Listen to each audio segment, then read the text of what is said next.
Hey y'all, this is Blazing Diamond Rose. It is June 25th, 2026. It's been a long while, a little bit since my last video. I've have a lot of different stuff going on with me health-wise that I'm trying to get together and work-wise. But the title of this new video is going to be called The Locust of Control. It is pretty meaty, so I'm going to probably try to break it down in at least 3 or 4 videos. But in this particular video, in this first part, I felt the need. I was thinking about just the different stuff I go through, just the different stuff I've been hearing about, fellow persecuted Christians, targeted individuals go through, and concern for their sanity and also their rights, right, with these things that they believe are happening to them and things that are actually happening to them in reality. So I felt the need to focus on the reality hone in on the reality of what we know or what we should know about our human rights, particularly our human rights and our rights as American citizens in relation to also the Patriot Act that occurred after 9/11, the big terrorist act. And as Christians, what we should know about our rights through Jesus, our guaranteed rights, our guaranteed privileges, our redemption, our salvation as Christians, born again Christians, living redeemed, exercising our faith, right? Living in humility, humbling ourselves, taking up our cross every day, associating with the humble, decreasing ourselves, decreasing in our ego, not being seeing ourselves as a trash can, but decreasing so that the Lord can increase and be more exemplary, be more exalted, be more obvious. When people come across us, when people see us, they just, oh, that's just another human being. Oh, that's just another so-and-so. Oh, I see Christ on them. They're able to get the impression and recognize that that's distinctive. Not just another person in the crowd, not just another worldly person, not just another crow or raven or seagull or pigeon or eagle, right? But that's just peeing in the pool, you know what I'm saying? But, someone distinguished in grace and love, but also distinguished in their own quirks and humanity. So, like I said, I felt the need to go over, hone in on our constitutional rights, in the United States. There's a few, I'm not going to go all into detail, but I just wanted to briefly go over that, and in relation to again, the Patriot Act, these experiments or these weaponries that to an extent we are aware of and know that are being used on us, are being tested on us, and are being used, to see how viable they would be on actual enemies, but also why we're being used, because to keep us in line, to constantly screen us, since we are a multicultural nation, right? Unlike any other nation. There's other multicultural nations, but no nation has as much freedom or foundational freedoms as we claim to have and claim to express or have fought over. Most of them are more tyrannical than our nation, right? Most of them are more communist than our nation, right? So, how do we maintain all that freedom? To a certain level, there's got to be some, there's got to seemingly be some covert stuff. There's got to be some drills, some drills to help us keep in line, keep being grateful, be aware of our privileges as well as our rights, and also keep us on the path that we should want to be on and going to as the great nation that we are, the freedoms that we have, and the power to use those freedoms, and for what? Because with a lot of power, there comes with a lot of responsibility, which means there come a lot of abuse for those who believe or think they're gods, or think, for in that sense, think they're like Zeus and Hades and whatnot, and all them other things that fell off the mountain, right? So, and this, I want to start this off with saying, I don't remember exactly what movie it was, but I know it was a movie with Medea, with Tyler Perry. I believe I mentioned this in a video before, but there was a particular quote that stood out to me. This character, that's a fascinating, hilarious character. If you've seen the movie. But what the ironic part was the quote that he said is, it's not what people call you. It's what you respond to. It's what you answer to. It's not the title people give you. It's not the label people give you. But how do you respond? What do you respond? How do you respond to that? You know what I'm saying? So, in a sense of the grander scheme of whatever we believe at any given time is happening to us, or someone's saying to us, how are we responding? How do we want people to see or view our response? How do we want God? How do we want our ancestors? How do we want our children to see and view our responses to whatever we believe? Not just believe, but know that we're going through. Because remember what I was saying about that architect room, where the dude is in the room with all these dang TVs. You don't actually know, except the security guard, right, in that room, sees what's all going on in TVs, but we don't. We made to a certain level, to a certain degree, to a certain realm. We call ourselves getting high or whatever, smoking some weed. I don't smoke weed, but some people think they go off on a level all psychedelic and whatnot, and they can see all type of stuff, and then they still be warring and fighting and squabbing off the stupidest things, right? So, but what I'm saying is, and each one of those screens, it could be similar stuff, but you don't know. These things stuff can be, like I said before, it can be very catered, like that hungry caterpillar, those bunch of hungry caterpillars, those worms, those canned worms. Each one of those little worms targeted for us can be very catered in their tactics and wiles of messing with us, right? So it was like, think someone's on the same wavelength or on the same hive as you, but it can be tinkered with and messed with at any given time, right? So what is your constant? What is your anchor, right? What is your response to that? What is your living response? What is your how do you direct yourself out of that? How do you cut through that? You know what I'm saying? When you see that Y in the road, what direction did you go? You know what I'm saying? How do you respond? And it's like, it's not what people call you. It's not what people claim to do to you or what you believe, but how are you responding to it? How are you defining your reality? Right? How are you defining your faith? How are you defining you? Right? Locus of control. So I want to quickly go over these amendments. Right?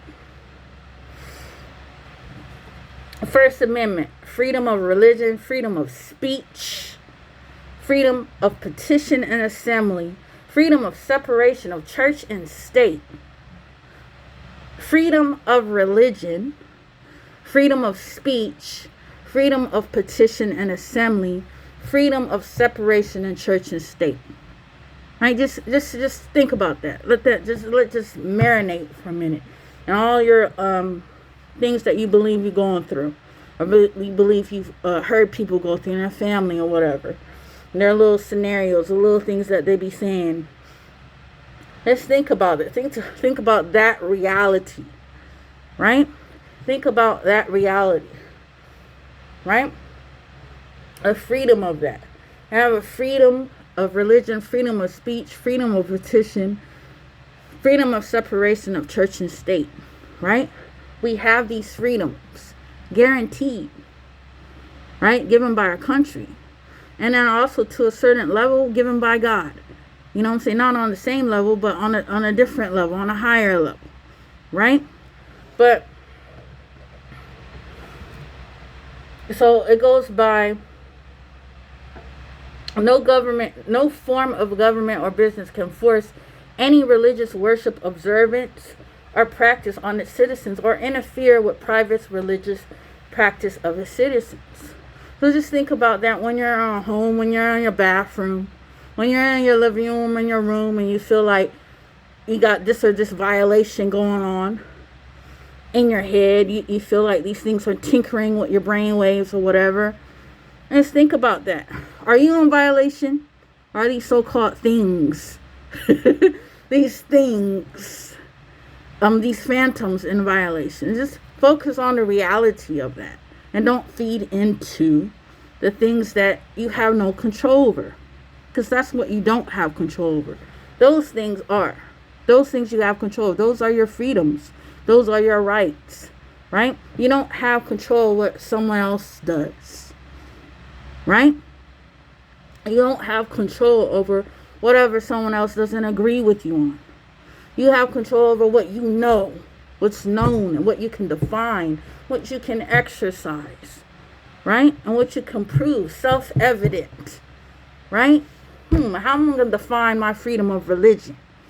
How am I going to define my freedom of speech? How am I going to define my freedom for petition and assembly, to pray in my home, right? Or to, let me go gather with a bunch of my family or friends or neighbors or whatnot, if possible.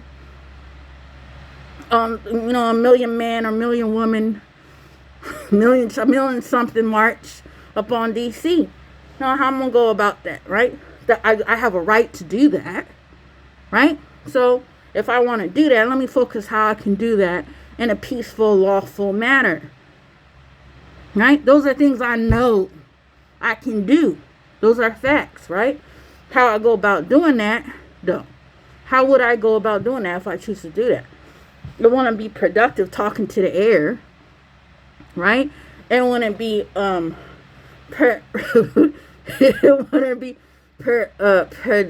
productive being paranoid, thinking about trying to prove what you can't prove, this or this or this or that doing to you. What can you do, though? What can you do? What can you speak on that's definitive? What can you protest? And if not with people, because people are only a stepping stool, right? If they don't want to listen to you, they won't listen to you, but you have the right to go before them. But we always have a right to go before God, and that's what we're supposed to do. That's a commandment, right? That's what we're supposed to do. Worship and honor him above all, right? And no one has a right to interfere with that or hinder that, right? No one has a right to come and tell us, what we can pray about, what we can read about, what we can focus on in the Bible. You know what I'm saying? What our personal conversation with the Lord. No one has a right to dictate that, right? We define that. But how we might decide to come out to somebody else, now that's different. How we want to come up to our neighbor, or how we want to come up to, like, if we wanted to go to the president or the mayor or whoever on the news. Now we might need to think about a little harder how we should go about doing that in an appropriate, respectful manner, right? Just you want to be respectful for God too, but you don't understand that God always has an ear to listen to those who seek him, seek his will, right? And ask things, request things that he already wants to do for us, right? The Second Amendment, the right to bear arms as well as to seek and demand defensive measures against unlawful and unrestricted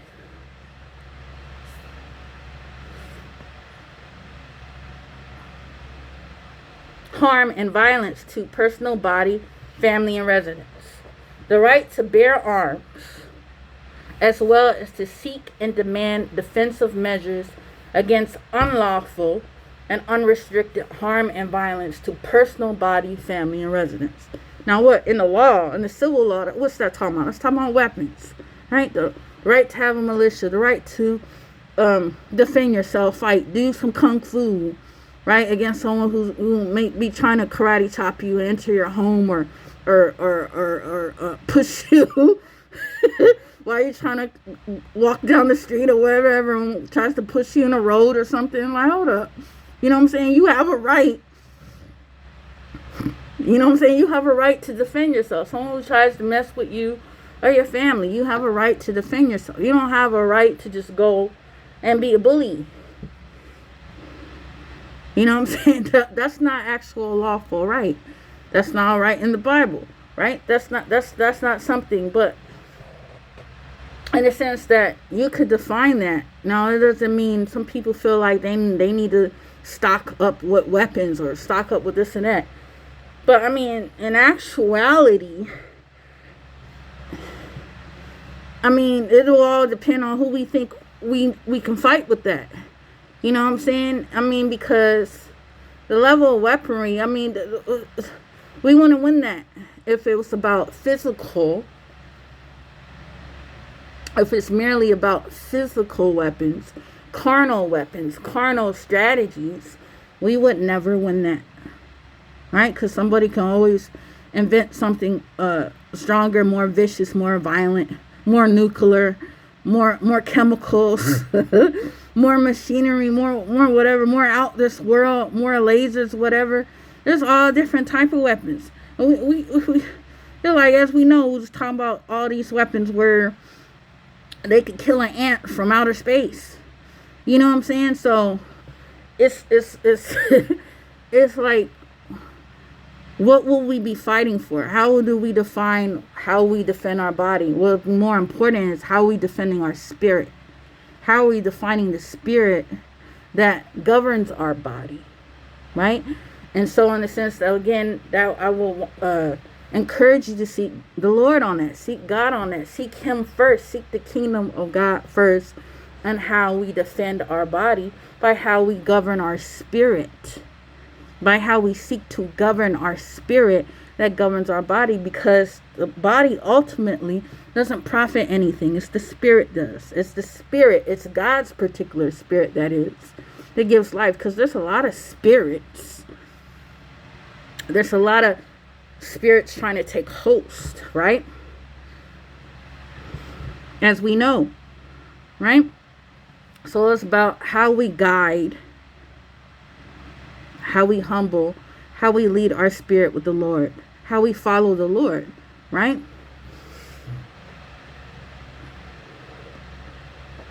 A Third Amendment, freedom against non-consensual invasion of military usage of your residence. Now, I found this interesting because it was like saying that during a time of war or non-war or something like that, the military can't just come up in your home and take shelter or whatever and start dictating to you or whatever. Now, I found this interesting because I come from somewhat a military family, right? My father and my brothers were in the military. My children's father was in the military. I was in the military. My son was in the military, right? I have a daughter that's thinking about being an FBI agent. God dang it. So it's just like a military, what is it? Non-consensual invasion, right? Think about that. And it was like, it can't just come up to you trying to do some martial law type stuff or experiment. At least on the surface, they can't do that. But still, at the same point, you want to consider the fact that we're American citizens. We're citizens of a nation, right? That's a right and it's a privilege. Also, in the sense of our faith, right? We're citizens of God. We're citizens of heaven, right? So we're supposed to be always ready to give a defense for the hope that we have in our heart. So, in the sense of our country, we should want to be ready to always give some type of defense for our family, for the nation that we live in, for the place we call home, wherever that might be. First and foremost, obviously, though, our families, what we care and what we love for, what we love the most, right? So just think about in that sense, right? So if they need some help or want to call to be able to use our homes, our residence, or seek refuge with us, we shouldn't be that upset or that surprised, right?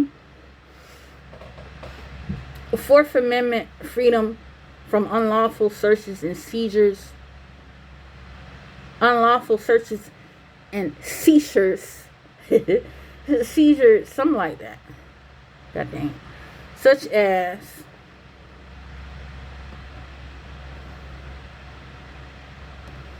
non-consensual confiscation and distribution of biometric data, medical records, and DNA. Now, why I say that, right, is because normally you don't typically worry about the government just running up in your home just searching for stuff. You know, you might worry about robbers coming up trying to steal some stuff in your home, you know, your money, your food, your clothes, or whatever. But you don't you don't worry about them going trying to get your blood or something. You know, trying to get your spit, your hair, or things like that, right? But a lot of that biometric data, that's usually given away in some type of way when we're on our cell phones, right? Or depending on what type of job we have, or what we applied for, what we did, whether we gave them spit, where we gave them our retina, our eyes, where we gave them a hair or whatever. You know, there's all different type of drug testing these days, right? But then when you just think about your phone, and what they get your depending on how often you hold your phone, how often you touch your phone, they can track your heartbeat, track your fingerprints, right? Track your facial gestures, right? Your if you're walking, right? Your speed, your pace, all that stuff, right? Different stuff that you give away in some form or another when you download the app, right? But they're permissions you give, whether you realize it or not. They're not just things usually just automatically taken away. But it's not no different to where when you're on some sort of social media thing and you're uploading mad pictures to a website, right? And you thinking, no, like, these are just my pictures.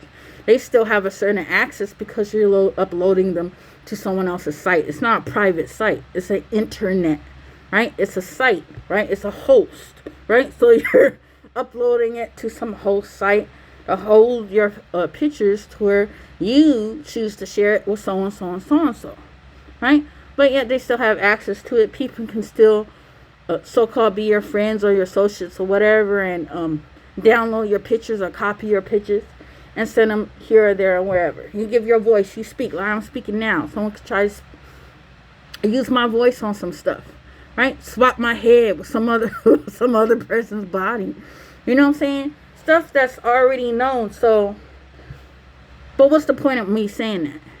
We know what our rights are, but often we unconsciously or negligently give permission to these things away, and then we might not realize that and then complain about it and wonder what happened, right? Right? But so just think about that. There's just stuff out there, already out there. So again, how you respond and what's more important is what are you doing in your know, in your knowing, in your consciousness, in your mode. You know, what are you doing? How are you responding to? So I was like, are you really worried about your hair being out there, your spit being out there, your pee? I mean, I'm just saying, people can do grimy stuff, but what are you doing? You know what I'm saying? How are you exercising your wherewithal? You know what I'm saying?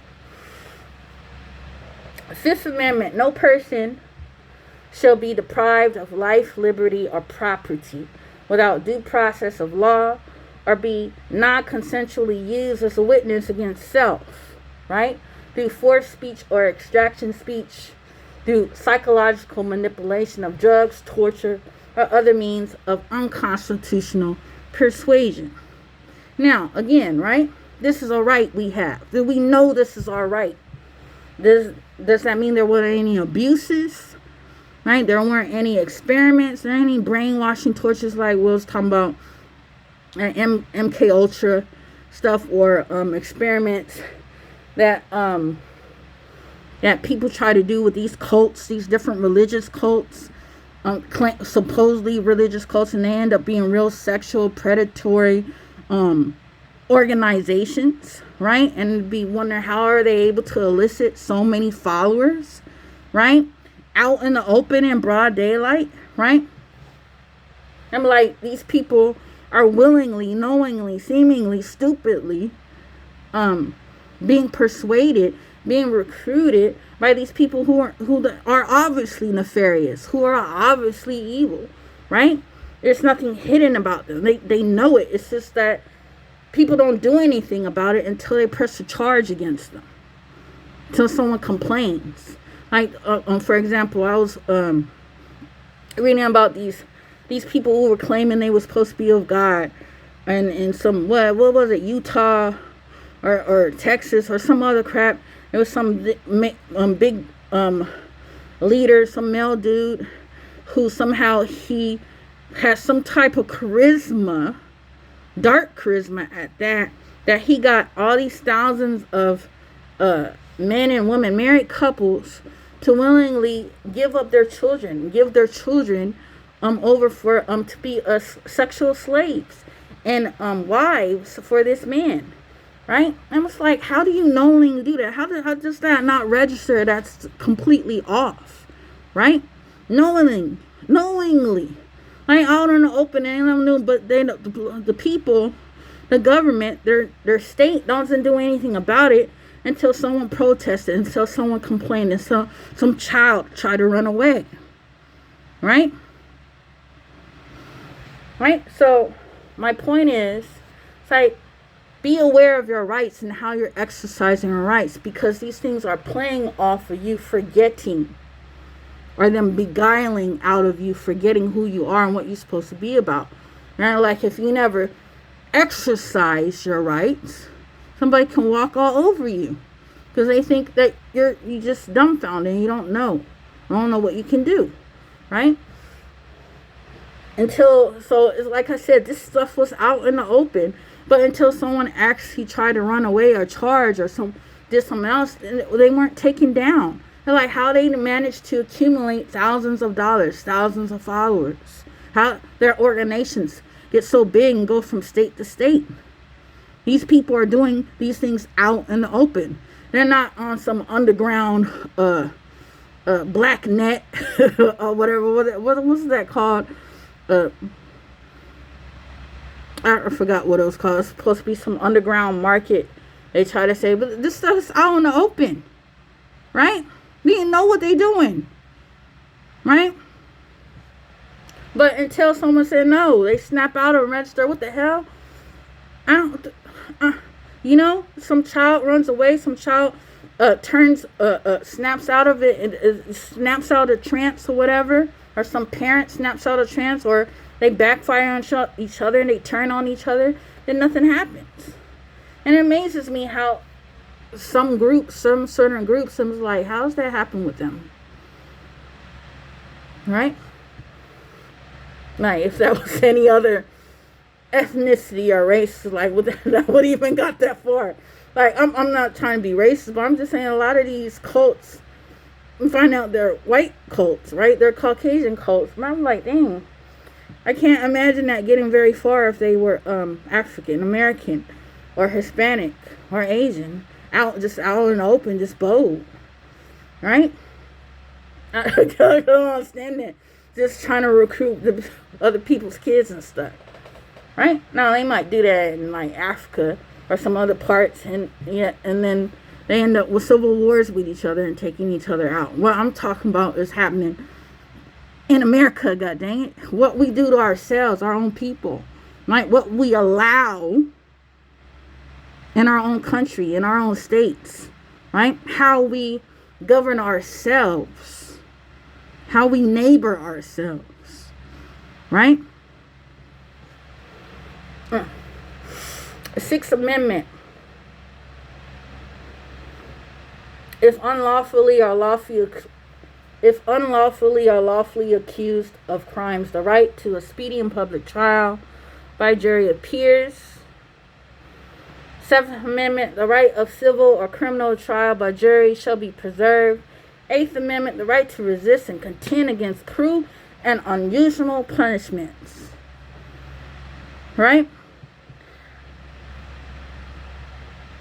Experimental, such as experimental behavioral, psychiatric, or neurological modification, and non-consensual experiments. So, like, we feel like these deep fake dreams, these intrusive thoughts, these V2K, these street theater, gaslighting stuff.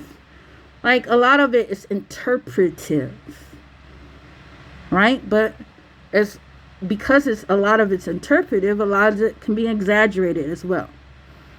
But a lot of it can be made to seem less than what it is, right? Again, if you're not going through it. So how do we have an objective mediator or viewer, right? We got to take it up with the Lord, right? Because again, if we're looking at it from the view of faith, in a sense, right? That whatever psychiatric or neurological experiments, we already know that these things are against the law, right? But if they're happening on an abstract level, on a spiritual level. They're happening by a spiritual means, right? They're indirect, right? They can't just come at us directly, so therefore it makes it hard to prove. And then you think about, why do you want to prove it? You should want to defy it, right? Think about that. Why should you want to prove it? You should want to defy it. Which means you want to overcome. You want to get through the baptism. You want to get through the fire. You don't want to feel it. You want to get through it, right? So you're already aware, right? It's like the bush being aware that it's on fire, but it doesn't panic, right? So therefore it doesn't just become ashes and powder on the ground, right? It's still able to be a light in an ambush, right? Ninth Amendment, blanket protection, fundamental human rights to bodily autonomy, personal sovereignty, and the right to refuse medical intervention.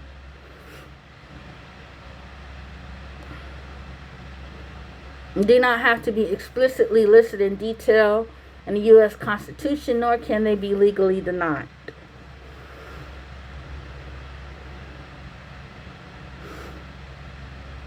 Blanket protection of fundamental human rights to bodily autonomy. No one can just tell you. They can tell you, but I mean, if you know who you are, you know your rights. It's just like Satan trying to tell Jesus he's some bug. Or he needs to turn the stone into bread, or he needs to jump off the mount, jump off the church, and then be like, no, I don't need to do that. Why? Because I'm Jesus, and because I know who I am. That's not my mission, right? That's what I'm not gonna do, right? So he's aware of his agency. He's aware of his capabilities. But more importantly, he's aware of his mission, what he's called to do, and yet his desire to fulfill that mission, right? To hear the Father, right, over this antagonizer, this instigator, this rabble rouser, right? Messing with them, right?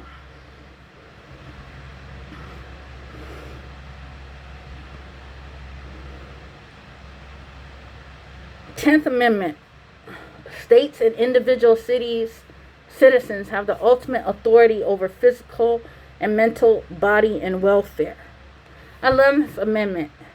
Civil immunity and ability to sue the government agencies or officials is strictly regulated by U.S. Congress. I'd be like thinking, some people think, that they have immunity, or they're can't think of the word right now. You can't do nothing to them. They're untouchable, right? They can do whatever they want. Anybody, and just like plausible deniability and stuff like that. Like when you see, like, in your dreams or whatever, this avatar, that avatar, that avatar, you don't know, is that really their spirit, or is it really some other spirit trying to use them as hosts? You don't know, and you don't have time to decipher that. Does that mean that the government's unaware of these? If someone is so interested in you on a level that they come up with all these intricate schemes and wiles to mess with your brain, project intrusive thoughts in your mind, mess with your bodily organs, or send you deep fake dreams, I'm like, really? The thing, even if that was plausible, even if we could really prove that, I'm not saying that we can't, but it's not worth it.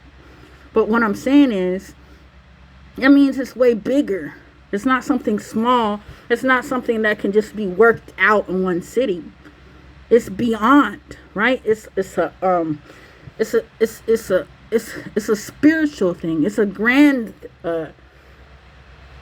It's a biblical thing. It's a spiritual war. It's way bigger than us. It's way bigger than any one person, right? If it's that involved, that intricate, it's just like, you know what I'm saying? It's that, if it seems that grandiose, right? Then just think about how much it really is, if it has any reality to it whatsoever, right? So what I'm saying is that, well, there's this verse in The Gladiator, right? I think it was that with Russell Crowe and Joaquin Phoenix, right? But there was a line in there. He said, whatever we do in our lives echoes in eternity. Whatever we do, whatever we choose to do, whatever we do, right? There's a verse in the Bible, it says Ephesians 4:13, nothing and all creation is hidden from God. Then it's Psalm 19, verse 1 through 4.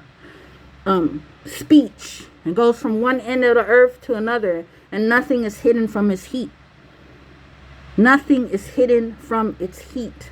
Right? There's nowhere that sound, the speed of sound and travel goes. Right? Anything uttered, right, or thought of, it's not visible, it's not known, it's not discernible to the Lord. It's not discernible to his counsel.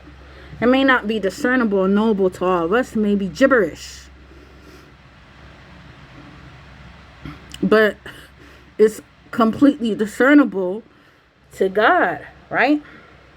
How much more are the images, right? How much more are these dreams, these things that we're not supposed to heed, but we're supposed to give to the Lord. We're supposed to give to him in prayer and ask for guidance. How much more are the things that are actually seen in reality, people are actually doing, trying to do? Those things we need to pay attention to more. If anything, these things we should use as a gauge to be more alert for the things that are happening in our reality. To do what we actually, be more purposeful and intentional in what we choose to do or not do, right? 11th Amendment, civil immunity and ability to sue the government agencies is strictly regulated by the Congress. So it's not that it's impossible. It's regulated by Congress. It's a good thing. So it's a government for the people, of the people, and by the people. But as a Christian, it's like government for the people, by the people, under God. God dang it. Right? 13th Amendment, neither slavery nor involuntary servitude shall exist lawfully within the United States. No government nor private agency or organization has any right to commandeer a person's physical body, biological systems, or mental faculties against the will of any such individual. Nobody has that right. Nobody has that authority. Now, what's the key word again? Involuntary. Right? No one has that right or authority to force that on you or anyone. Right? But does that mean that people aren't trying to do that? Does that mean people aren't trying to psych people out of that? What human trafficking is a global epidemic. All over the nation. All over the world. Right? Major metropolitan areas like DC, Atlanta, right? All the major ports, Florida, right? California, right? Texas, right? We're just talking about our country alone, right? Major ports. And does that mean that people aren't trying to do that? But we know, like, they're trying to do that because they're trying to play off of people stupidity, ignorance, nativity, right? Sinfulness, right? They think they're sinners. How can they trap you? How can they make you feel you're trapped in sin and you can't overcome that, right? And hold you in that, right? So where you're blind, it's like learned helplessness. You become blind to your rights, your privileges. Blind. It's you become actual. What's that, atrophy, whatever they call it, when you're not using your muscles. And so then they become all lax. Because you're not using them. Right? So that's just, right? So they take advantage of people. They believe in that they can get like that. Unfortunately, there's thousands, there's millions of people like that. And then the people around them, some are somewhat apathetic. They support it or they glamorize it. Just like rape. Right? They glamorize rape. Just like they glamorize pedophilia, it seems like. All this stuff that they know is gross and debilitating to the family and homes and culture. Yet they somehow try to find ways to glamorize it in culture. Right? In movies, in videos, in songs. Right? Subliminally, directly, right? Saturate you with it, right? Crowd your airwaves, right? But does that mean that they've taken away your right? No, they've just tried to blind you. They try to put some smoke in your eyes, right? Fog up your mirror, you know?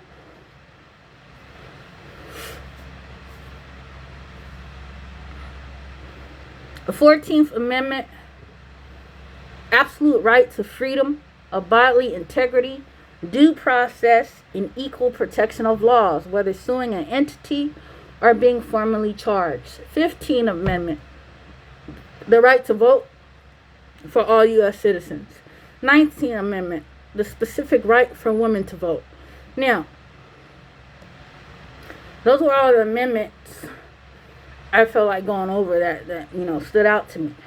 Now, I want you to just think about that in contrast with the Patriot Act, right? That they initiated because of the terrorist attack of 9/11, right? On the World Trade Center, right?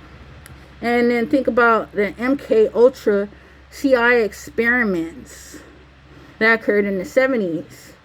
I think it was the 70s. It was somewhere around there, right? Between the 50s, 60s, and 70s. Anyway, it happened around that time.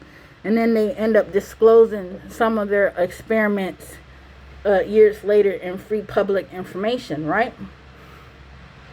After they had finished their experiments, or supposedly finished their experiments, right? Or they got a certain level of information that they wanted. It doesn't mean, does that mean that they're not experimenting on us anymore? No, that's just the ones we know about and that they've disclosed, right?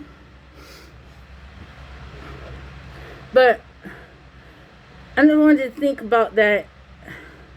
Does that mean we don't have no rights now? Does that mean knowing those such things, does that mean that we don't have no rights? Does that mean there's like gray areas? It all depends on the context of what's happening, what they're doing things for, right? And where ultimately, as an individual, right, and in your families, where your trust is at, where your faith is at, right? To keep you from like wanting to, start riots, riots across the country. And it was like we could just, like I was saying before, you could spaz off about all type of stuff if, you know what I'm saying? If you want to just believe this or this or that. And even if it's true, this or this or that, is that a reason to just spaz off and go throw riots or go, rob and steal or go be violent and just snap and not care about nothing? Right? It's kind of like not that different extreme where people thought the world was going to end in 2012 or 2000. So some people wanted to riot and steal.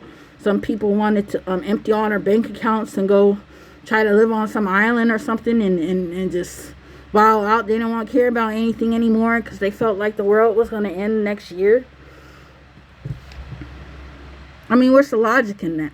Right? Again, where's your faith? What do you give? How do you rationalize what you choose to do and respond to whatever you think is happening?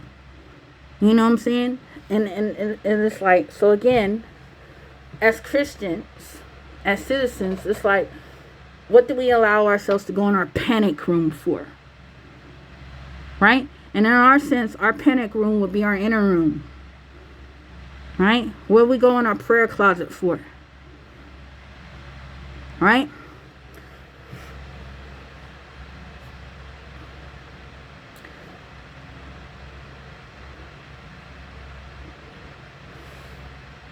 I'm going to leave some notes in the description. But consider the refining fires, right? Lilies under fire. And where it talks about these lilies of the valley, these roses of Sharon, right? They're so beautiful. They're so intricate. They're so adorned. Not even King Solomon in all his splendor was adorned like one of those lilies, like one of those roses, like one of those flowers in the field, right? But yet, those flowers are here today and gone tomorrow. Tomorrow they're thrown in the fire, right? And then Jesus was saying that if he clothes, they don't spin nor toil. If these flowers, these lilies, these flowers of war, right? These roses that grew from concrete, right? If he's able to clothe them, how much more is he able to clothe us? How much more will he clothe us? Right? So I just want to think about that when we are seeing ourselves as guinea pigs, right? Footstools for our enemies. Consider Isaiah 51:23, Isaiah 59:15, and Isaiah 51:23 is talking about how the people were made, the Israelites, the Hebrews, they were made to drink this cup of wrath from this grail, from this goblin, this goblet, right, of wrath. And they were getting drunk by it, but God decided, that was enough, and he took it from them and he put it in the hands of their torturers. I've spoke on this before.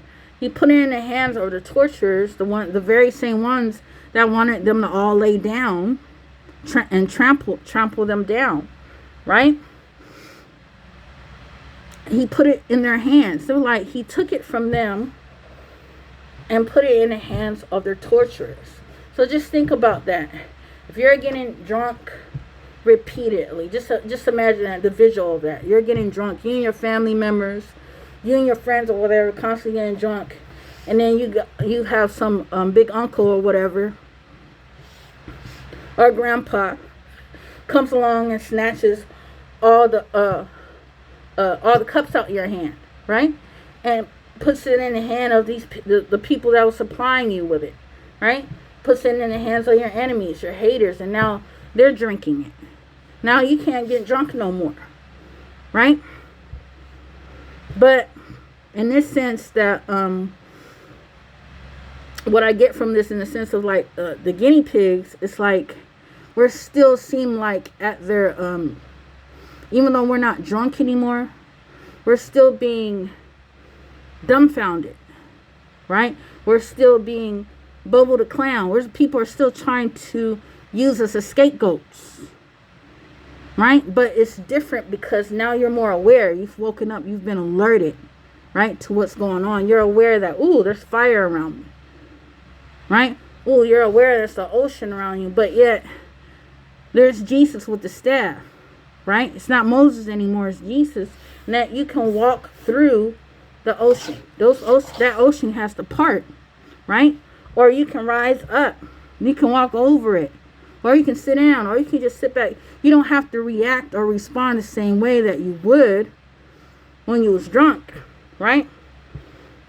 And it behooves you, right, to act like you want, you know better. Not that you're just going with the flow. That's not going to save you, right? So what I'm saying is, it's like once you become alerted, right? You're not able to drink anymore. It can't. It's like, I don't know if you've seen the movie. It's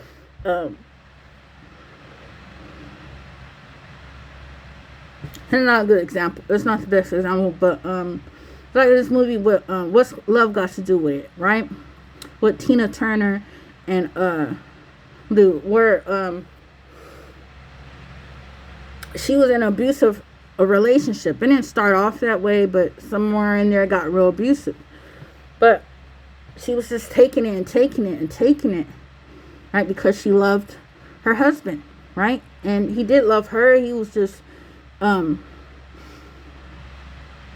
sick, right? And needed some help and needed some healing. And she was sick and needed some healing in another way, right? But once she became aware that she didn't even take that anymore, she could stand up to that, and that she could fight back, and that she could overcome it, right? That she didn't need to accept that, right? She didn't act the same way. She took on a different demeanor, a different attitude. She became stronger, and he was able to recognize that. And he became intimidated by her, right? To where he had to walk away.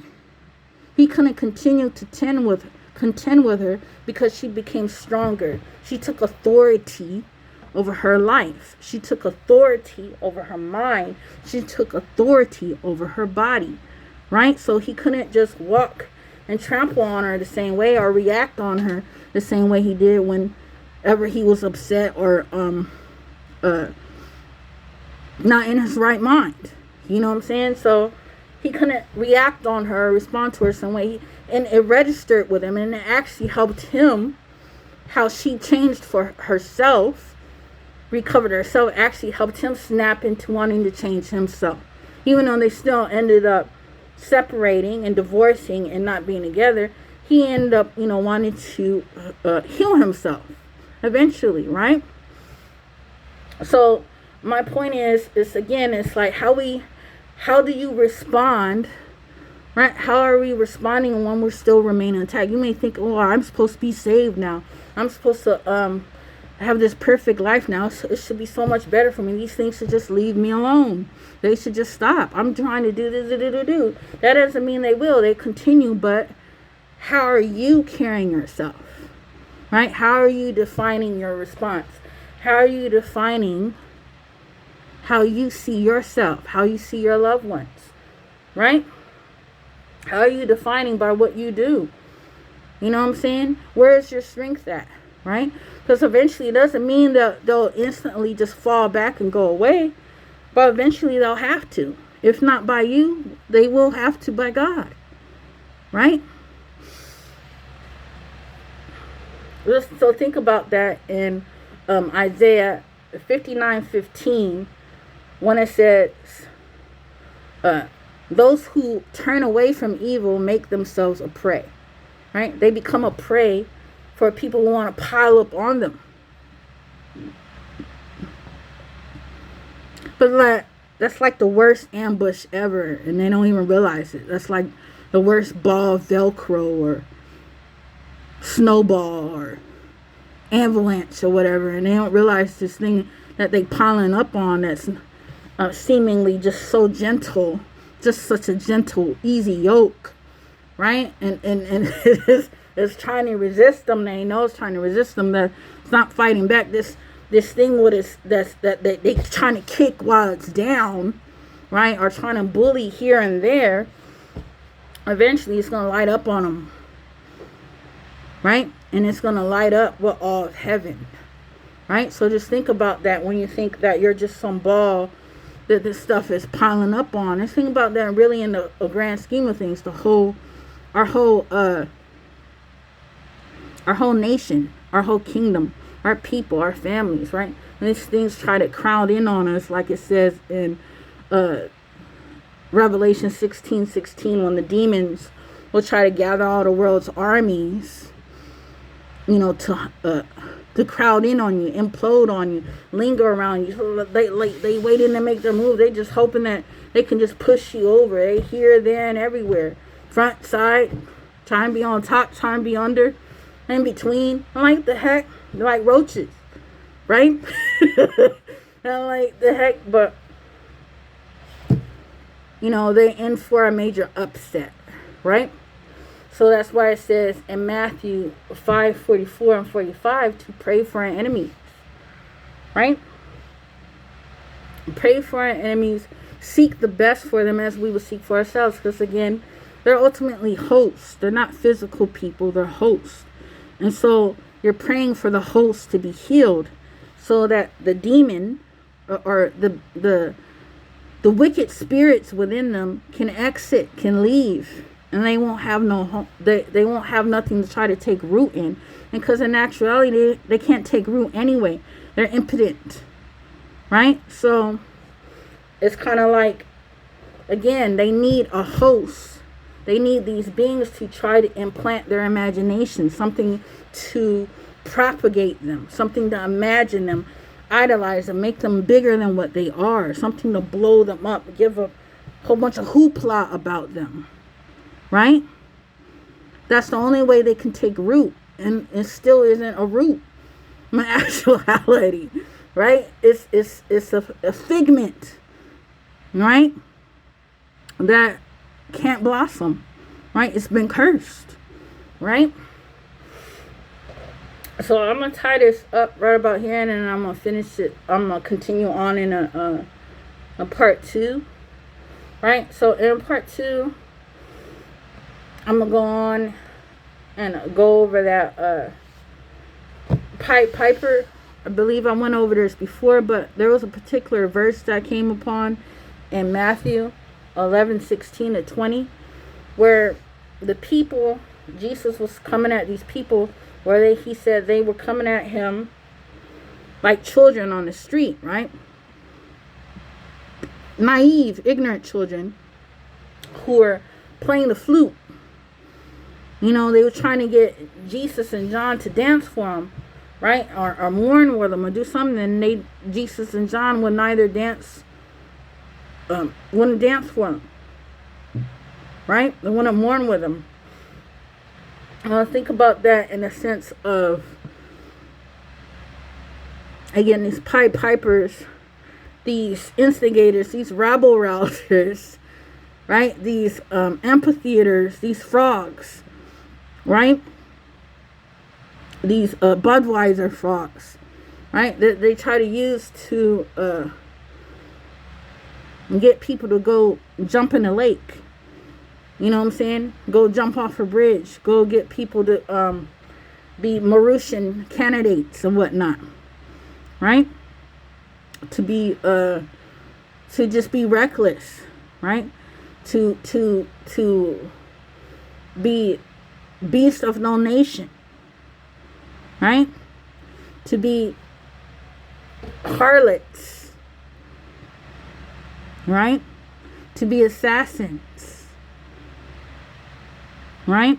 To be suicidal, right? Thousands of soldiers just killing themselves. Why?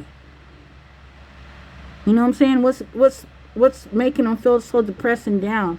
What's going off in their brain? And that they flipping a switch and they're like, oh, I guess I need to take myself out. My life is not worth living anymore.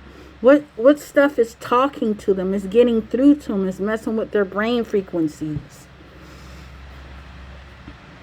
Right? These are real things that are in reality. You know, people doing stupid stuff just want to run across the street in the highway. God dang it. I'm like, what was this movie? What the heck movie was it? I think it was Bowfinger with Eddie Murphy and the heck was the dude? His name was Martin something. Oh, this yeah. The Stave Martin dude. Yeah, but anyway, it was I forgot exactly what the movie was about. It was supposed to be some dude who he was trying to make a movie. Anyway, there was several parts in the movie where it was funny to me, but there's one particular part, he was trying to get a scene where Eddie Murphy had his character had to run across the highway, and yeah, he had to run across this highway with cars going back and forth on the highway.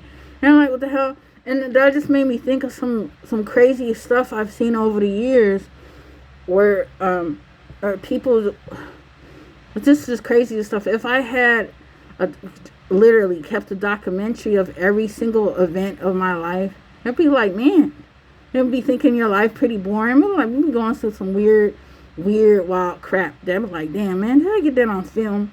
It was like, I need to have me some detailed files on that stuff so I could just sit back and just like, wow. You know, just wow. You know what I'm saying? But, I mean, the multitudes of people just jump in front, whether they be not in a car, you know what I'm saying? They walking with themselves, walking with some people, or they want to back up or turn, just weird stuff.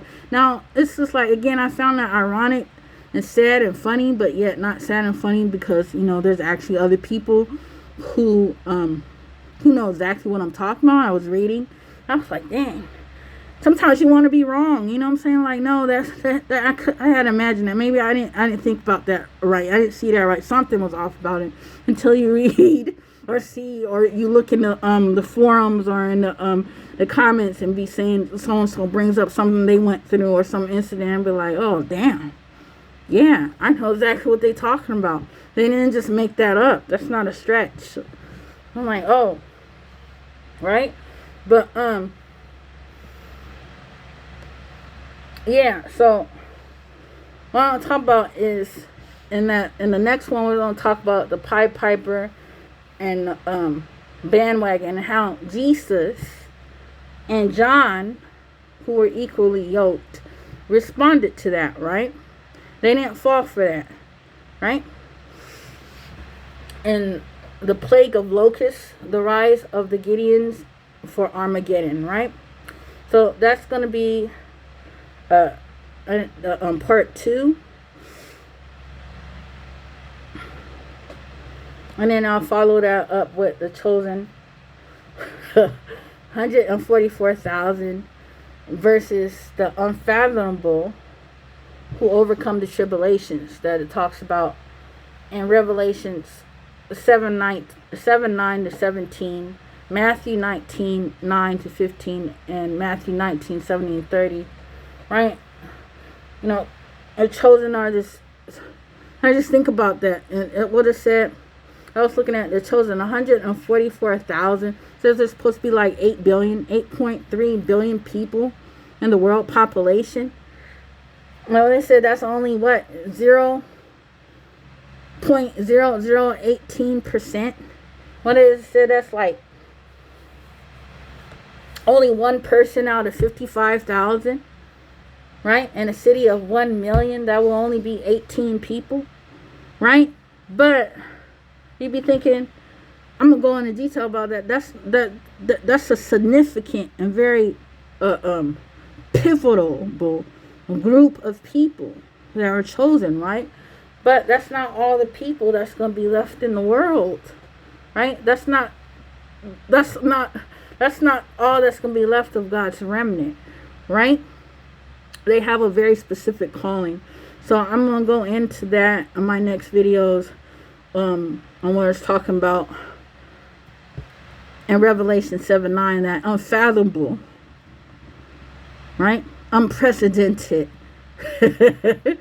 number of overcomers who overcome tribulations, right? What the Bible says will overcome all these tribulations we're going through, right? And they'll be walking in carrying palm leaves in their hands, right? Like soldiers carrying out their wounded, or carrying out their babies, carrying out their loved ones, right? So